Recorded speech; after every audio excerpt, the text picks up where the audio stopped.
In a quiet corner of Wyoming, far from the noise of cities and highways, an archaeologist named Daniel Carter was leading a small team on what seemed like a routine excavation. The site had been chosen because satellite images suggested there might be something buried beneath layers of earth, something old. Daniel loved his work. He spent most of his days digging through dirt, uncovering pieces of history that others had forgotten. But this time, he felt different. There was something unusual about the place, though he couldn't quite put his finger on it. His assistant, Laura Wells, was with him. She was younger than Daniel, full of energy, and always eager to learn. Together, they had worked on dozens of projects, but this one felt different to her too. The air around the site seemed heavy, as if the ground itself didn't want to give up its secrets. Still, they pressed on, brushing away soil and carefully examining every inch of the area. It wasn't long before they found something strange. At first, it looked like a rock, smooth and metallic, sticking out of the dirt. But as they dug deeper, they realized it wasn't natural. It was shaped like an axe, but unlike any axe they'd ever seen. The material was unfamiliar, not wood or stone, but some kind of metal that gleamed faintly even in the dull morning light. Its surface was covered in intricate carvings, patterns that didn't match anything from known ancient cultures. "What do you think this is?" Laura asked, her voice filled with curiosity.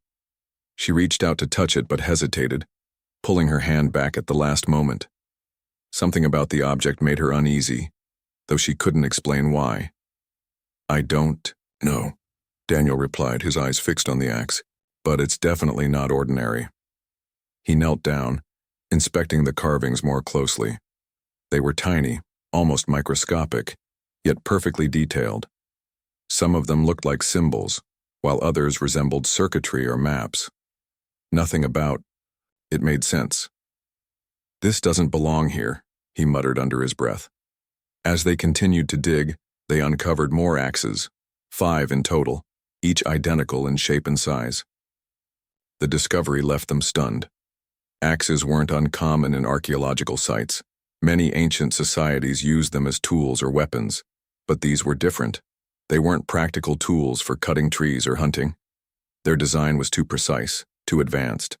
And the material they were made of, whatever it was, didn't seem to corrode or wear down, despite being buried for who knows how long. "This isn't possible," Laura said, shaking her head. She picked up one of the axes carefully, holding it in both hands. It was heavier than she expected, and the moment her fingers brushed against its surface, she felt a strange sensation, a tingling that spread through her arms and into her chest. She quickly set it down, her heart racing. "Did you feel that?" "Feel what?" Daniel asked, looking up from his notes. "It's hard to explain," Laura admitted. "When I touched it, it felt alive, like it was reacting to me." Daniel frowned. "You're probably just tired. We've been working nonstop for hours." He didn't believe in supernatural explanations, preferring logic and reason over speculation. Still, he couldn't deny that the axes were unlike anything he'd encountered before. By the end of the day, the team had gathered all 5 axes and placed them in crates to transport back to their lab. As they packed up, Laura kept glancing at the crates, unable to shake the unease that had settled over her.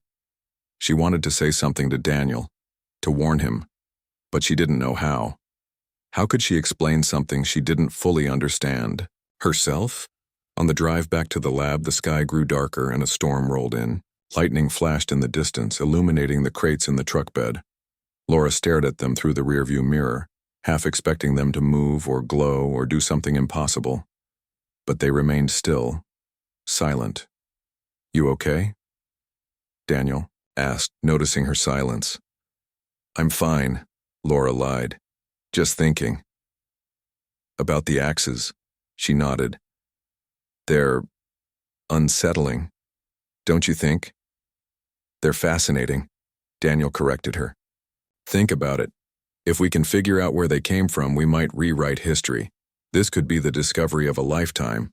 Laura didn't respond. She wanted to share his excitement, but deep down, she felt a growing sense of dread. These axes weren't just artifacts, they were puzzles, mysteries waiting to unravel.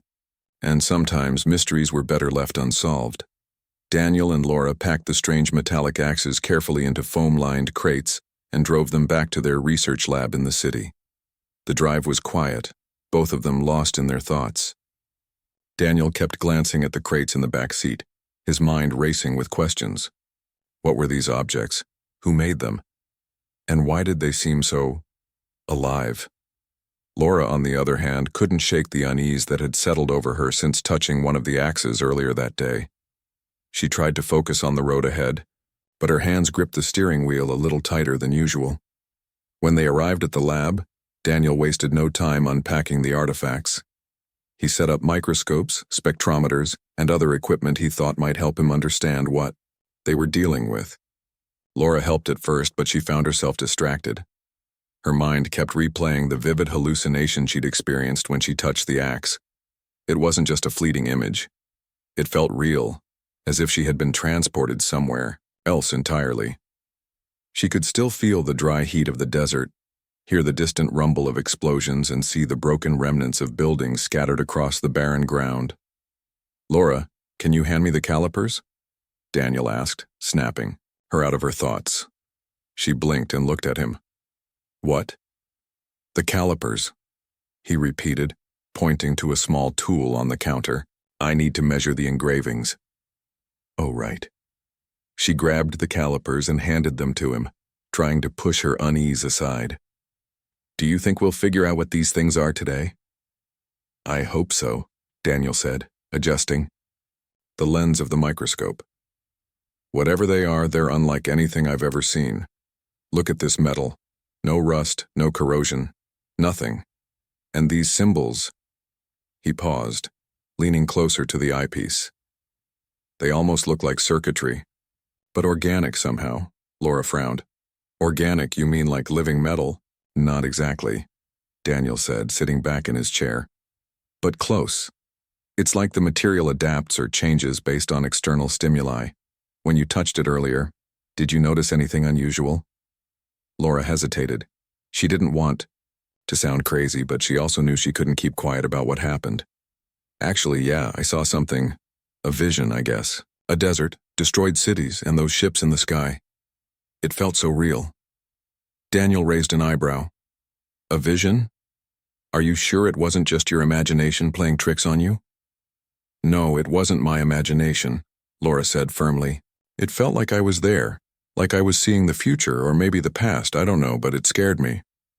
Daniel studied her face for a moment, then nodded. "Okay, let's say it was real.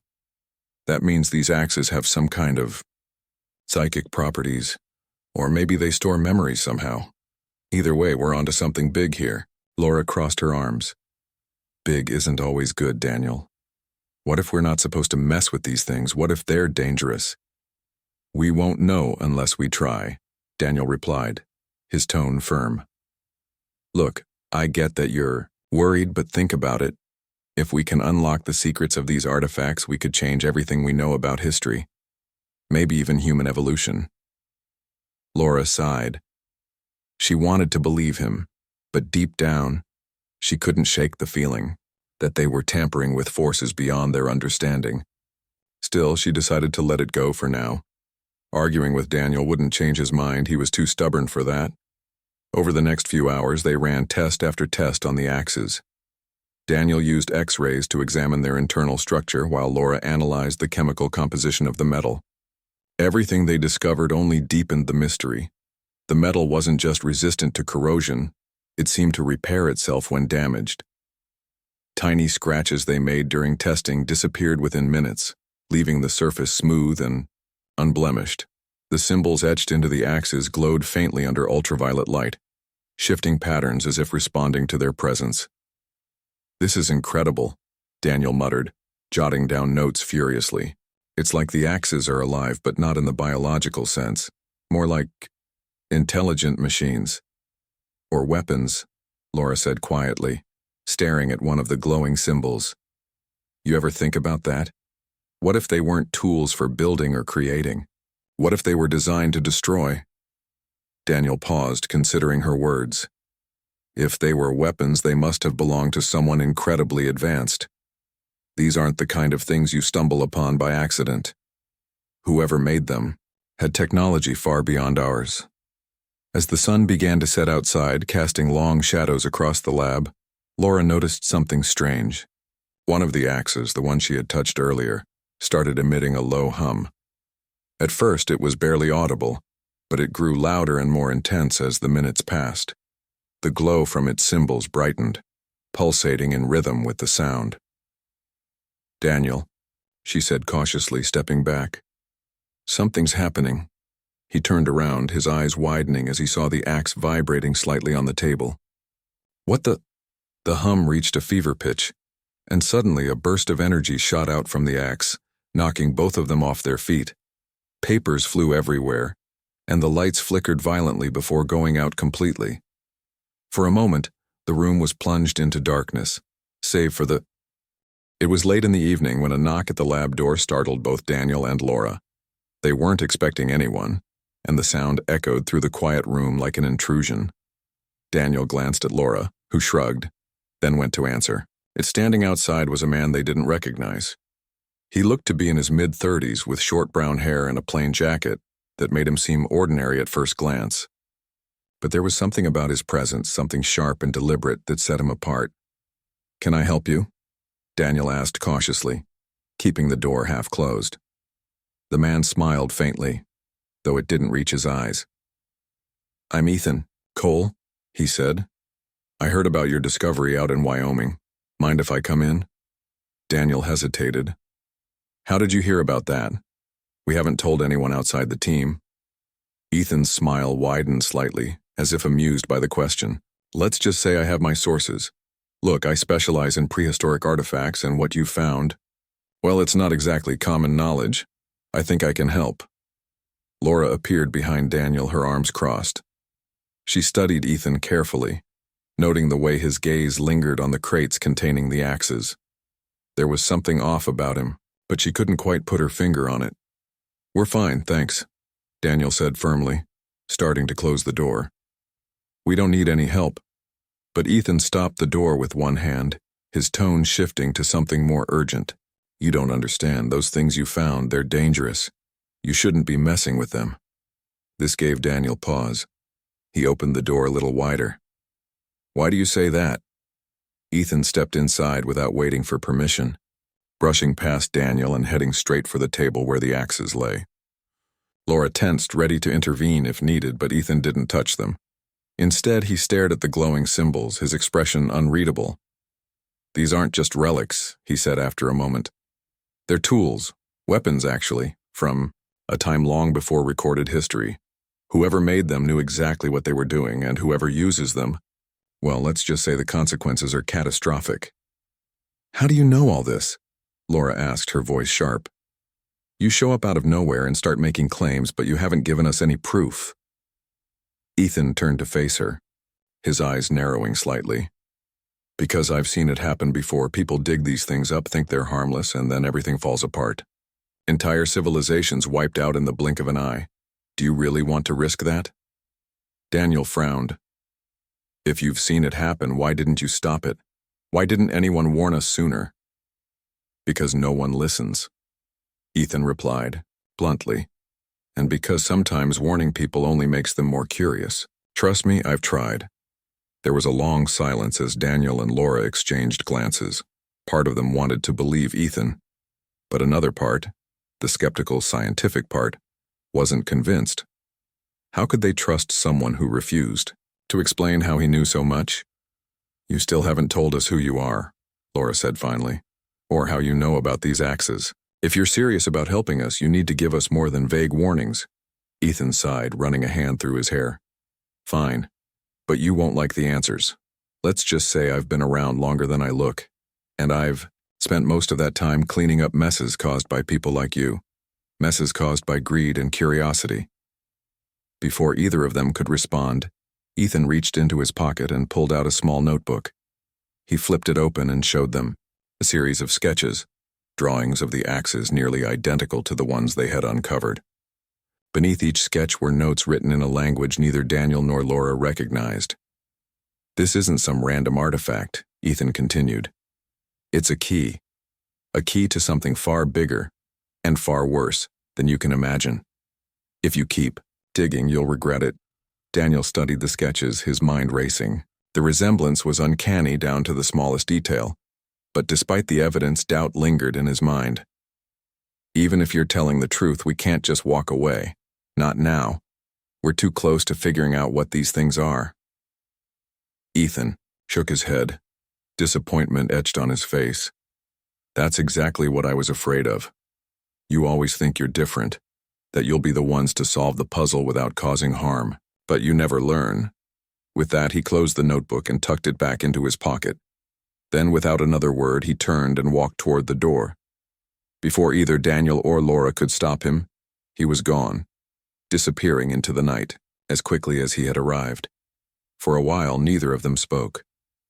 The weight of Ethan's words hung heavy in the air, mingling with the faint hum of the axes on the table. Finally, Laura broke the silence. "What do we do now?" she asked softly. Daniel stared at the axes, his jaw tightening. "We keep going. Whatever those things are, we need to understand them. If Ethan's right, if they're dangerous, then knowing how they work might be the only way to protect ourselves." Laura bit her lip, unsure whether to argue or agree. Deep down, she knew Ethan's warnings weren't empty, but she also knew Daniel well enough to realize that nothing would stop him now. All she could do was hope they wouldn't regret their decision. As the hours passed, they returned to their work, analyzing the axes with renewed intensity. But every time Laura glanced at the glowing symbols, she couldn't shake the feeling that they were being watched, not by Ethan, but by something far older and far more powerful, something that had been waiting patiently for someone to uncover its secrets. The next morning, Daniel woke up earlier than usual, his mind buzzing with ideas. He couldn't stop thinking about Ethan's notebook and the sketches that matched the axes so perfectly. There was something about the symbols carved into the metal, something familiar yet alien. He decided to focus all his energy on decoding them, convinced that the answers lay hidden within those intricate patterns. Laura arrived at the lab a little later, carrying coffee and bagels. She noticed Daniel hunched over his laptop, typing furiously. On the screen was a complex grid of symbols, some copied from the axes and others pulled from ancient languages he had been studying for years. His eyes were bloodshot, but there was an intensity in his expression that she hadn't seen before. "You've been here all night?" she asked, setting the food down on the counter. "Couldn't sleep," Daniel replied without looking up. "I think I'm close to cracking it." "To cracking what?" Laura leaned over his shoulder, trying to make sense of the jumble of symbols on the screen. The language, or at least part of it. He pointed to one section of the grid. "See? This? It's similar to Sumerian cuneiform, but not exactly. And these smaller marks, they remind me of Mayan glyphs. Whoever made these axes must have borrowed elements from different cultures or maybe even inspired them." Laura frowned. "But how does that help us figure out what they do?" "It gives us context," Daniel explained. "If we can understand the message, we might learn why these things were created and why they were buried." Laura wanted to believe him, but her doubts lingered. What if the message isn't meant for us? What if it's a warning? Or worse, instructions for something we shouldn't use? Daniel ignored her concerns, too focused on his work to entertain negativity. Over the next several hours, he pieced together fragments of the text using software designed to analyze linguistic patterns. Slowly, a story began to emerge, not in full sentences but in scattered phrases and images. The words spoke of a civilization far older and more advanced than anything humanity had ever known. This society had mastered technology beyond imagination, capable of reshaping matter and bending reality itself. They called themselves the Architects, Daniel murmured, reading aloud as the translation software processed the data. They built cities that floated in the sky and machines that could think like humans, but then... He paused, scrolling through the fragmented text. "Then came the war." "What kind of war?" Laura asked, leaning closer. "A civil war," Daniel said grimly. "Different factions fought over control of their greatest invention, the axes. These weren't just weapons. They were tools of creation and destruction. With them, you could rewrite the fabric of existence. Entire worlds could be erased, or remade, in an instant. Laura felt a chill run down her spine. And what happened? To them? To the architects? They destroyed each other, Daniel said quietly. At least that's what it looks like. The text says something about the collapse. After the war, nothing remained. No cities, no people, no records. Just emptiness. For a moment, neither of them spoke. The weight of the discovery pressed down on them, filling the room with an oppressive silence. Finally, Laura broke it. "So what now?" she asked. "Do we destroy the axes? Bury them again? Or keep digging until we find out everything?" Daniel hesitated, torn between caution and curiosity. "We can't destroy them," he said after a long pause. "Not yet. If the architect's technology is still functional, it could change everything. Imagine curing diseases, ending hunger, solving climate change, all because we unlocked the secrets of the axes." "But at what cost?" Laura countered. "You heard Ethan. People who mess with these things end up erasing entire civilizations. Are you willing to take that risk?" "I don't see another option," Daniel replied firmly. "If we walk away, someone else will pick up where we left off. Someone less careful, less responsible. At least if we stay in control, we can minimize the damage." Laura opened her mouth to argue, but she knew it was pointless. Once Daniel set his mind on something. The lab was eerily quiet after the burst of energy from the axe. Daniel and Laura stood frozen, staring at the strange scene outside the window. The familiar skyline of the city they knew was gone, replaced by something alien and desolate. Jagged, towers of crumbling stone rose into a sky painted in shades of red and orange, like the aftermath of an endless fire. The air felt heavier, almost suffocating, as if the atmosphere itself had changed. "What just happened?" Laura whispered, her voice shaking.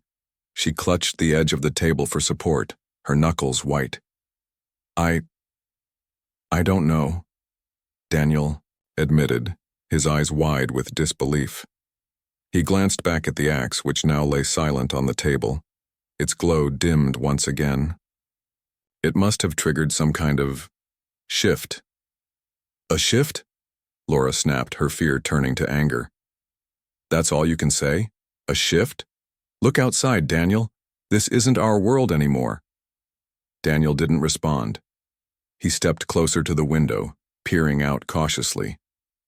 The streets below were empty, littered with debris and overgrown with twisted vegetation that seemed unnatural. Blackened vines coiled around broken structures like veins pulsing with life. In the distance, faint movements caught his eye. Shadowy, figures moved slowly across the ruins, their shapes indistinct but unmistakably humanoid. "Do you see them?" he asked quietly, pointing toward the horizon. Laura joined him at the window, squinting through the haze. Her breath hitched when she spotted the figures. "Who are they?" "I don't know," Daniel said. "But we need to be careful. Something tells me this place isn't safe."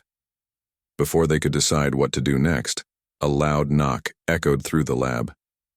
Both of them jumped, startled. The sound came again, sharper this time, accompanied by voices calling from the other side of the door. "Is anyone there? Please open the door."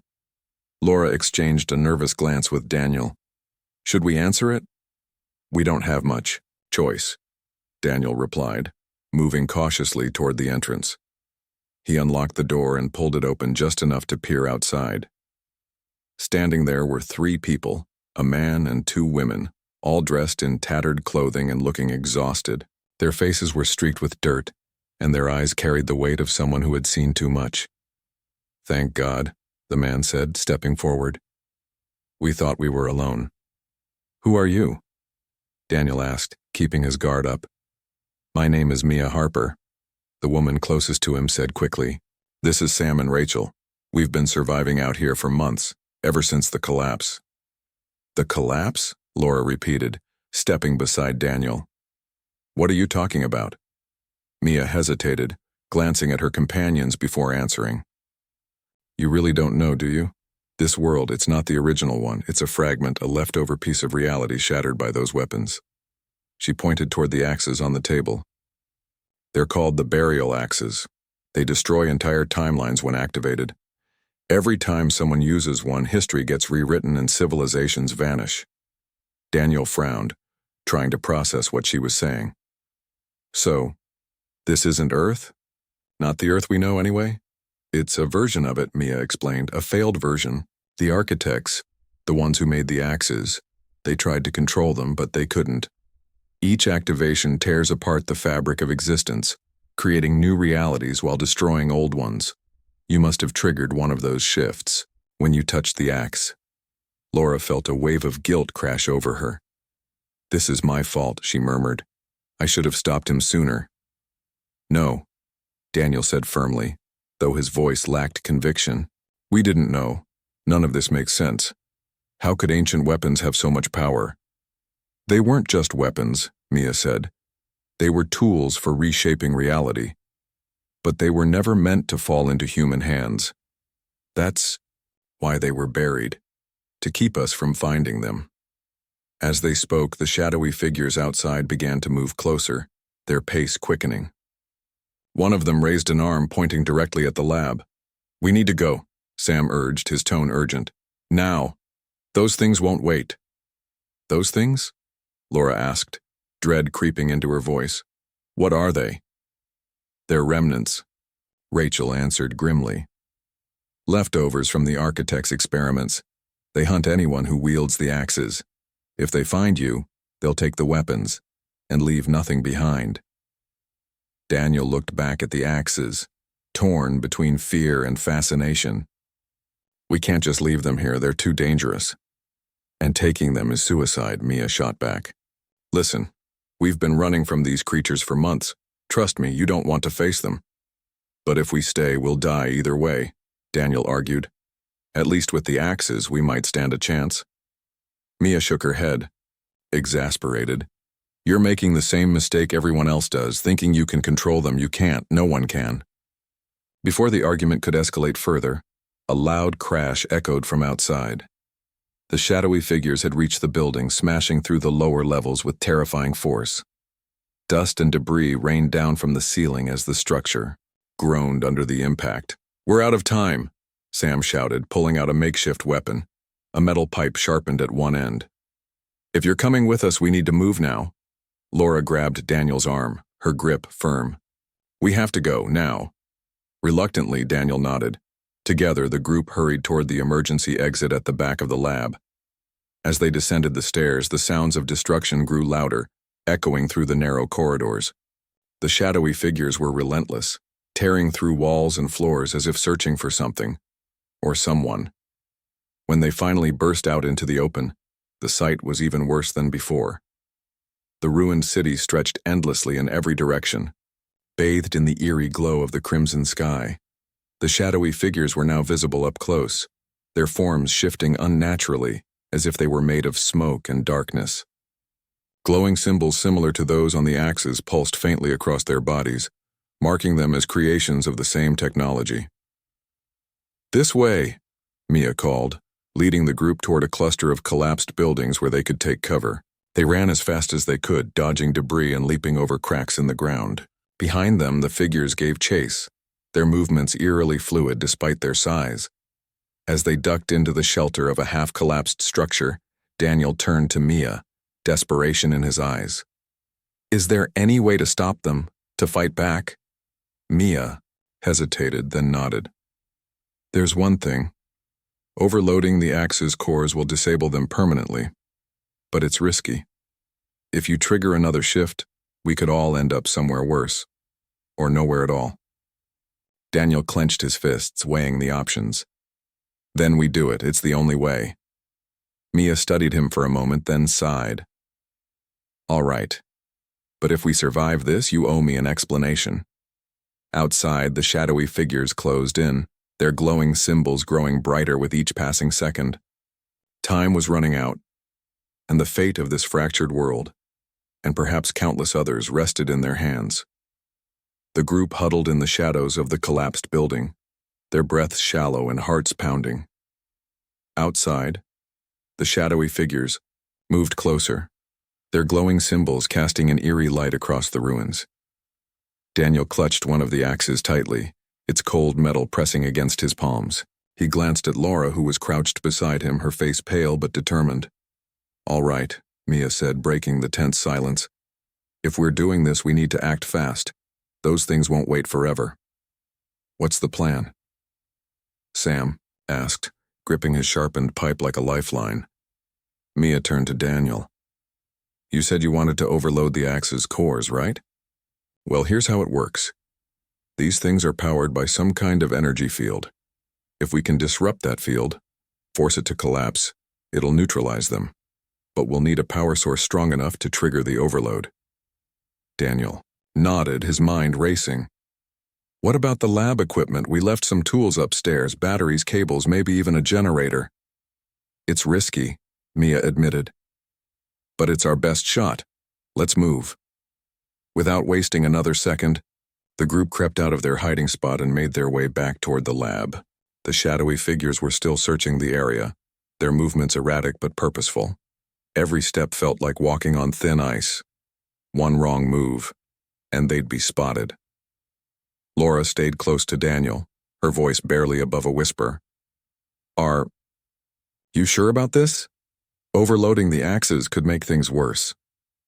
"I don't see another option," Daniel replied, though his tone betrayed a flicker of doubt. "If we don't try, those things will keep coming after us and anyone else who gets in their way." They reached the lab undetected, slipping inside through a side door. The room was a mess, with overturned tables and scattered papers everywhere. The earlier chaos had left its mark, but thankfully most of the equipment remained intact. "Grab whatever you can carry," Mia instructed. "Batteries, wires, anything that might help." Everyone sprang into action. Daniel rummaged through drawers, pulling out cables and adapters, while Laura collected spare batteries and portable chargers. Sam and Rachel scoured the shelves for tools, stuffing them into backpacks they found lying around. As they worked, the hum of the axes grew louder, almost as if they were reacting to the activity. Laura noticed this first, glancing nervously at the weapons on the table. "Do you think they know what we're planning?" "They're not alive," Daniel said quickly, though he didn't sound entirely convinced. "But they might sense changes in the energy around them." "Either way, we need to hurry," Mia urged. "We're running out of time." Once they had gathered everything they needed, the group retreated. The makeshift overload device was ready, but the group knew they were running out of time. The shadowy figures were closing in, their glowing symbols pulsing brighter with every passing second. Daniel worked frantically, connecting the final wires to the second axe. His hands trembled as he adjusted the cables, knowing that one wrong move could mean disaster. Not just for them, but for whatever remained of this fractured world. Laura stood near the door, keeping watch. Her heart raced as she listened to the sounds of destruction growing louder outside.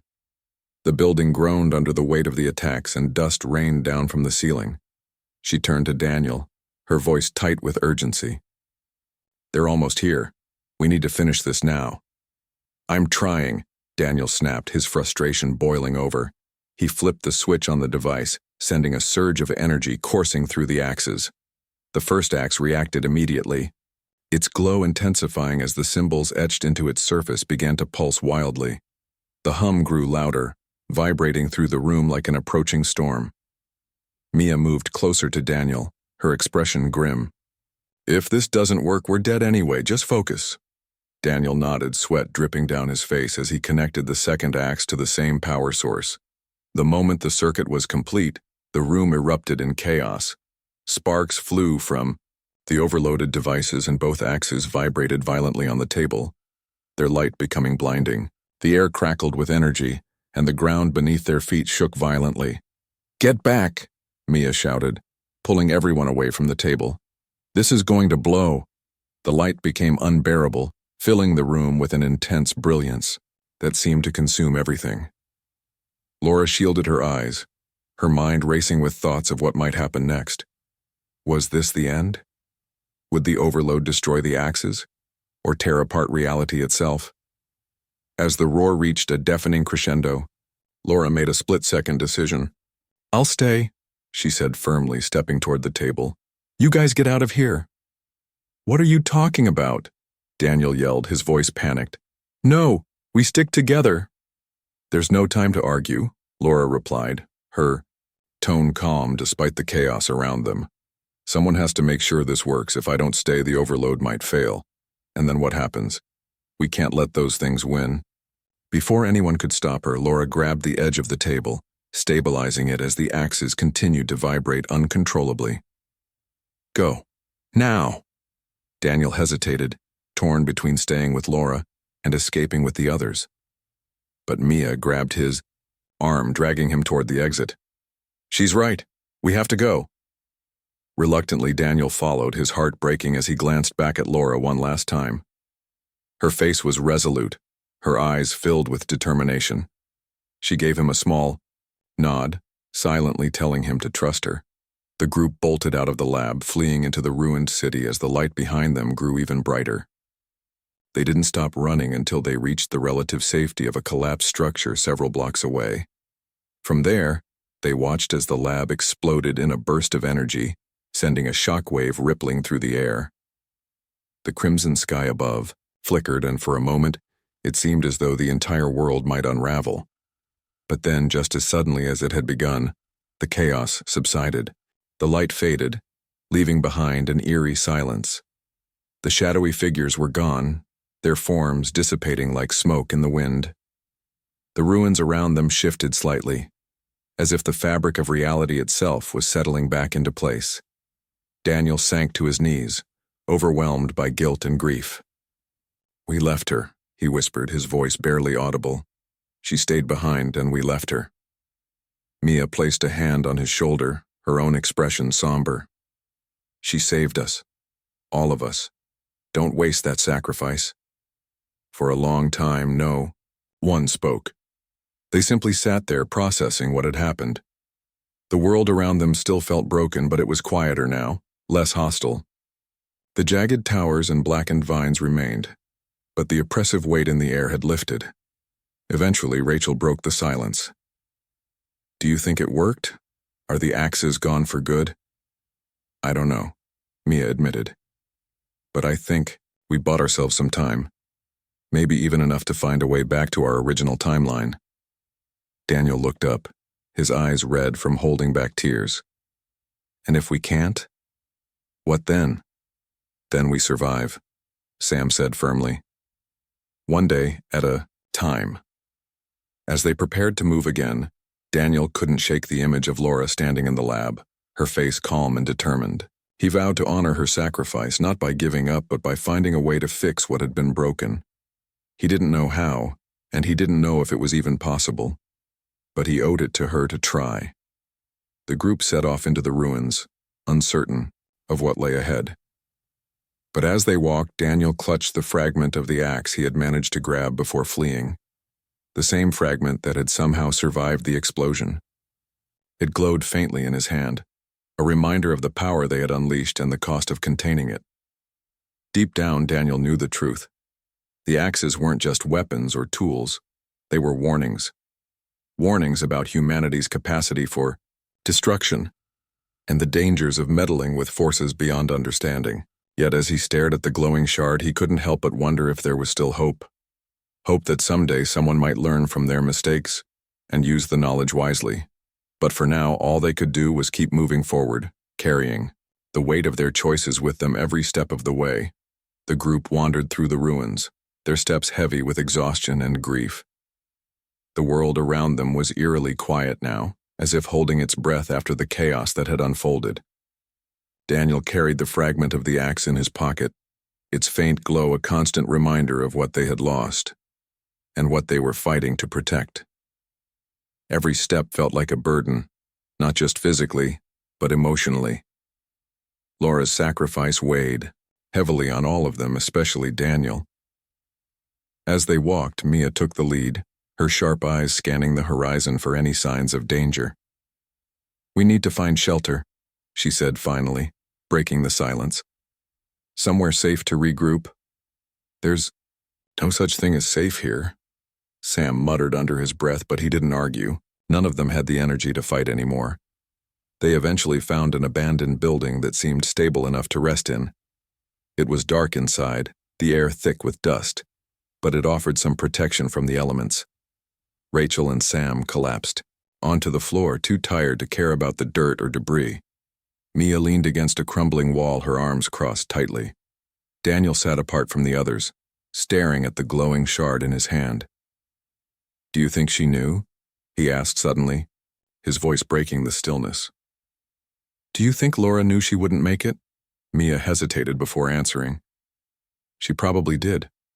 But she also knew it was the only way to stop those things. That takes courage, more than most people have. Daniel clenched his fist around the shard, guilt gnawing at him. "I should have stopped her. I should have stayed with her." "And then we'd all be dead," Mia said sharply. "Laura made a choice, Daniel. Don't dishonor her by second-guessing it." Her words stung, but they also carried a truth Daniel couldn't ignore. Laura had sacrificed herself not just for them, but for anyone who might stumble upon the axes in the future. Her actions had bought humanity a chance. A slim one, maybe, but a chance nonetheless. Hours passed in silence, each person lost in their own thoughts. Outside, the crimson sky began to darken, signaling the approach of night. The temperature dropped quickly and the cold seeped into their bones. Rachel wrapped her arms around herself, shivering. What happens next?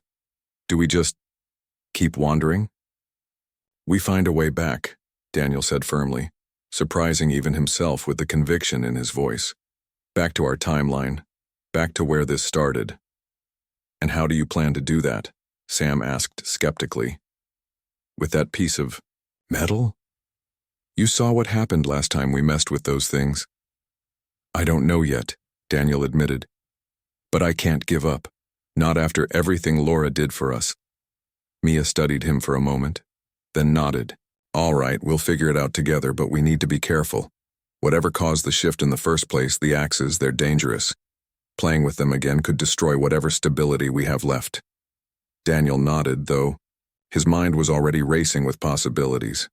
He remembered the symbols etched into the fragment, the way they seemed to pulse faintly in response to his touch. If he could decode them, if he could understand how they worked, he might be able to reverse the damage. But he also knew the risks. One wrong move could tear apart reality again, leaving nothing behind. As the others drifted off to sleep, Daniel stayed awake, studying the shard under the dim light that filtered through a crack in the ceiling. Its glow was mesmerizing, almost hypnotic. He traced the symbols with his fingers, feeling a strange warmth radiate from the metal. For a brief moment, he thought he heard whispers, faint, indistinct voices speaking in a language he couldn't understand. He shook his head, trying to clear it. Was it real? Or was he imagining things? The next morning, the group decided to search the ruins for supplies. They needed food, water, and anything else that might help them survive. As they scavenged through the wreckage, Daniel kept the fragment close, unwilling to let it out of his sight. It wasn't just a relic, it was a key, a connection to the forces that had reshaped their world. Their search led them to a partially intact structure that looked like it had once been a library. Books and papers littered the floor, many of them reduced to